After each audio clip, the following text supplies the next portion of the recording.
London is huge and there are so many things to see, but you know what? There are so many secret, amazing, wonderful things that are hidden in plain sight. And if you didn't know about them, you'd probably just walk right by. So here are 11 of our favorite secret London things you should not miss. Hi, I'm Erica. And I'm Jordan. And we're your guides abroad. We've lived all over the world and feel most at home traveling. So on this channel, we won't just tell you what we've done though, we will show you how to do it. Think of us as your guides abroad. All right, this first one, your favorite. Yeah, it is my favorite. All right, so Borough Market. Everyone knows Borough Market in London. It's a very popular market, but inside Borough Market, there's a pub called the Market Porter. And on Monday through Fridays, it opens at 6 a.m.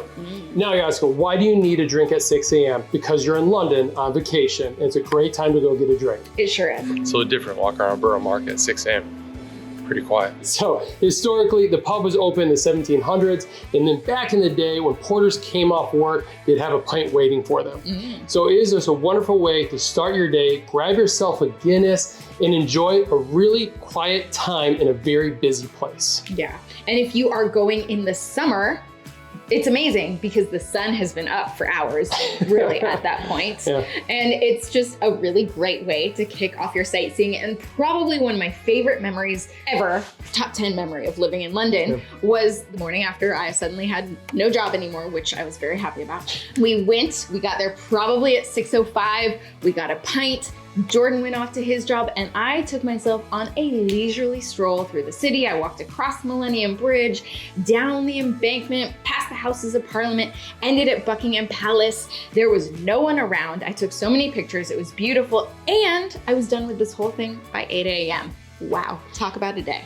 Here you go. To hit up the Market Porter at 6 a.m., get off at the London Bridge tube station. From there, it's just a 2-minute walk through the market. Easy. All right, here's another secret thing to do in London is Route 15, or as they say in England, Route 15. Well, London does have hop on, hop off buses. We think this is better. It starts at Charing Cross Station. Hop on, get there early. We recommend doing that. We did it on a Saturday, right? Yep. During the summer, and we made sure we're the first one in line.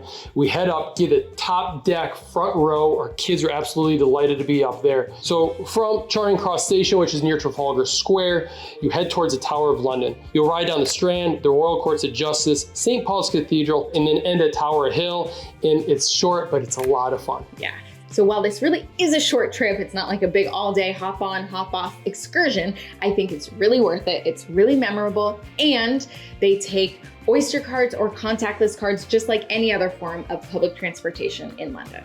Until 2021, they used the old historic Route Masters, really cool buses, but they discontinued that service, unfortunately, but it's still a great double-decker bus. Yeah. So well worth it.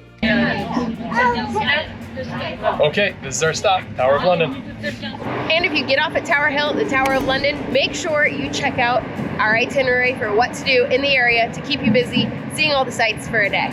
Number 3, it might be a new favorite of ours. It is St. Dunstan in the East Church Garden. And so this is literally like you could walk down the street and miss it because it is tucked off an alley in the city of London. So it's right in the center of everything, but it is quiet and serene church garden. It is such a peaceful place, and it's really cool that they turned it into a garden. It is. It was originally built around 1100 and is a Grade 1 listed building.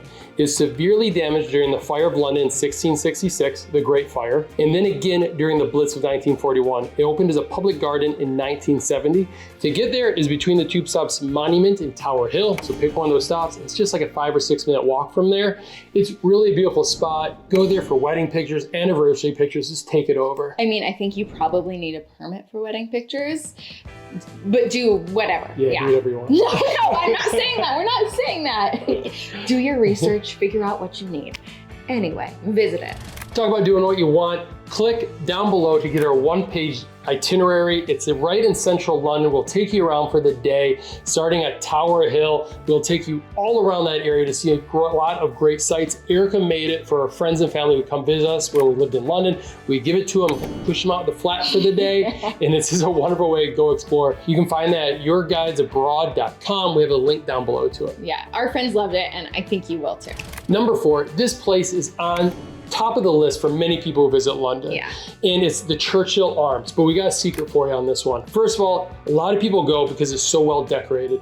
The outside is covered in flowers. Oh, it's so beautiful. It's gorgeous. These big flower baskets during the Christmas time, during the holiday time, they cover it in Christmas trees. So cool. But what a lot of people don't know is that there's a wonderful family-run Thai restaurant right in the back of it. And so you head there for a pint, head there at lunch, even dinner time. Yeah. The pub itself is really cool. It's full of kitschy things, historical things, stuff hanging from the ceilings. It's a wonderful pub to go check out. The Thai food is absolutely delicious. If you want to go to the Churchill Arms, you can get off at the Notting Hill Gate tube stop, and from there, it's like a 5-minute walk. Welcome to the Churchill Arms.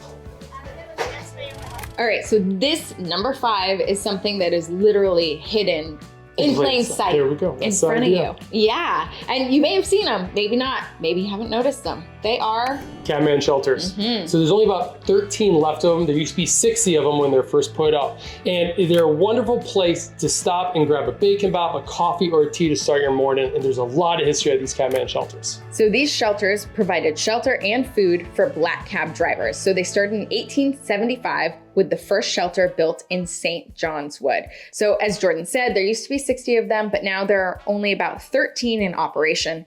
Each are no bigger than a horse and cart to follow the Metropolitan Police standards as they are built on public highways. So only licensed drivers who have passed the knowledge test, which is incredibly difficult and impressive to pass. Only licensed drivers are allowed inside, but you and me, my friends, we can go outside. They usually have a window and you can order from the window, grab your tea, grab your sandwich, whatever you're gonna have, and enjoy.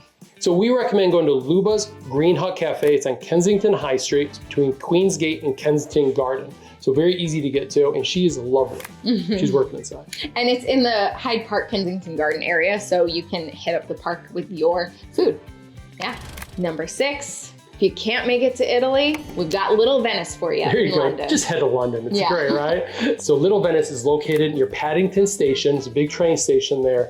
And it's really cool. It's called Little Venice because all the canals in that area is where the Regent's Canal and the Grand Canal meet together. It's a wonderful area to walk the boardwalk. You can even take little boat tours of the canals. And what we did is went to the Waterside Cafe for breakfast. It was an old houseboat that they turned into a cafe, get a full English there, get tea, get a coffee. Our kids absolutely loved it. It was a cool experience. Or like I said, go out on one of the tours in the canal. Back in the day when we lived in London, we went stand-up paddleboarding in Little Venice. And while they do a good job aerating it, that's where Erica's making that face, it can be pretty gross, but I still say you go do it. It's pretty cool. And I say you don't do that and just go to the cafe and have a full English or a green tea instead. Do whatever you like. So if you've been to Covent Garden, you know how crazy, busy, and overwhelming it can actually be down there.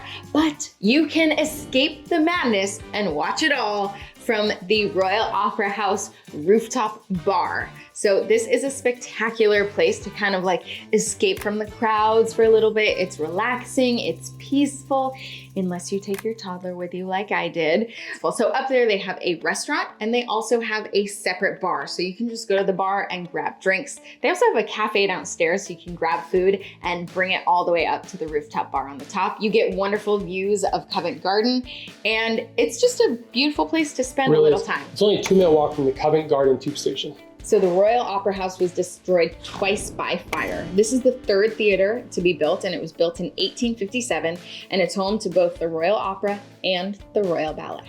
So the next one almost didn't make the list because Erica called it lame. But I think it's good to check out, right? No, I enjoyed it. I liked it. I just didn't know if it should be on the coveted Secret London list. So it's on the list. So if you're going to Greenwich for the Royal Observatory for the day or to the Naval Museum, hit up this footpath. Instead of taking the Thames Clipper home, it is a secret foot tunnel that goes underneath the Thames. It is the only one that's around. Yeah. And it's just great. You look for the big brick domes with the glass ceilings over them, take the elevator down or the stairs down. It's just a really cool path underneath the Thames. Yeah. And there was a little water coming in. There was, makes it exciting. Yeah, it does make it exciting. The walking tunnel opened in 1902, and to get there, it's located right near the Cuddy Sark. All right, so we have pubs on this list twice, but it's because we think the pub scene in London is actually very fun, cool, and vibrant. So we used to do this on dates, is pub theater. That's the secret, is pub theater. There's quite a few pub theaters around. If you want to find really good actors in a really like nice, close like feel like a small area because at the top of a pub, hit up a pub theater. We have a couple to recommend. There's the Drayton Theater in Kensington neighborhood, and then there's also the Cafe Canal Theater above the Bridge House Pub, which happens to be in Little Venice. Make it convenient for you. Easy. Wow. Cool. Number 10, Erica just said, this is a cool one. All right, here's some facts for you. RMS Titanic. RMS stands for Royal Mail Ship. How cool is that? And then something I like to do is super nerdy when I'm in London is go cipher spotting. So you have the famous Royal Mail post boxes. Well, they put the King's or Queen's logo on there or their cipher on there. So when we lived in London, one of the mailboxes of our house was King George IV. So it was a really old one. Even on our last trip, I saw Queen Victoria mailbox. Whoa. Anyways, you can learn all about this stuff at the Royal Mail Museum.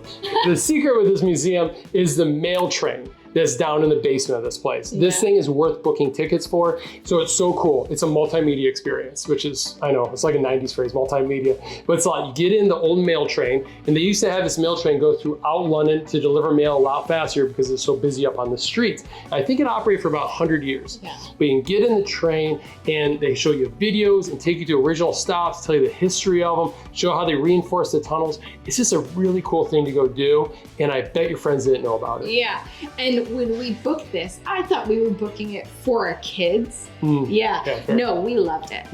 I think we loved it more than them. Yeah. We turned it on. Yeah. It was pretty giddy. One thing to know is when you do get on the mail rail, you will be tight and cozy in there. It is little, so just be prepared. If you're claustrophobic, you might not love it. There you go.